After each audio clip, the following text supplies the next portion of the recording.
Hi guys, welcome to our channel. மகாநதியோட Netflix promo இப்படி தான் இருக்கும் அப்படின்னு கெஸ்ட்டில் இருக்காங்க. ஆனால் இது வந்து எவ்வளோ தூரம் உண்மை அப்படின்ட்டு தெரியல. ஆக்சுவலாக விஜய் போய் ஹாஸ்பிட்டலில் பார்ப்பாங்க அப்படின்னு தான் அப்கமிங் ப்ரோமோ இருக்கும் அப்படின்ட்டு தான் எல்லோரும் நினச்சிட்டு இருக்காங்க. காவேரியும் வந்து யமுனா கிட்டே எல்லாத்தையும் சொல்லிடுறாங்க.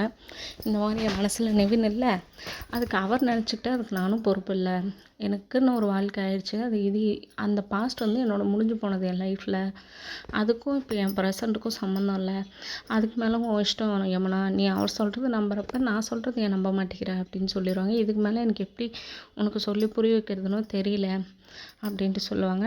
விஜயும் கெட் டுகெதரில் வந்து காலையில் ஹாஸ்பிட்டலுக்கு வருவாரா, இல்லை காவேரி பர்த்டேக்கு சர்ப்ரைஸ் பண்ணுவாரா, எப்படி அப்கமிங் ப்ரோமோ இருக்குன்ட்டு வீக் ஆஃப் ஃபேன்ஸ் ரொம்பவே எதிர்பார்த்துட்டு இருக்காங்க.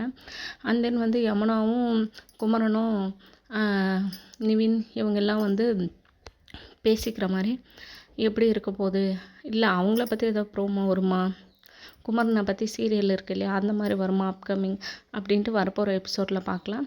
இல்லை என் நிவிந்து யமுனாவது ஏதாவது ட்ராக் போகுமா, எப்படி வரும். ஆனால் எனக்கு தெரிஞ்ச வரைக்கும் எப்படின்னா காவேரியோட பர்த்டே சர்ப்ரைஸ் தான் நெக்ஸ்ட் வீக் ப்ரோமோவாக வரும் அப்படின்ட்டு என்னோடய கெஸ்ஸுங்க. நீங்களும் எவ்வளோ வந்து வீக்காக ஃபேன்ஸாக இருக்கிறவங்க நெக்ஸ்ட் ப்ரோமோ வந்து இப்படி தான் வரும்ன்ட்டு நினைக்கிறீங்கன்ட்டு மறக்காமல் நம்ம கமெண்ட்டில் கமெண்ட் பண்ணுங்கள். வீடியோ பிடிச்சிருந்தால் லைக் பண்ணுங்கள், ஷேர் பண்ணுங்கள், மறக்காமல் சப்ஸ்கிரைப் பண்ணுங்கள். தேங்க்ஸ் ஃபார் வாட்சிங்.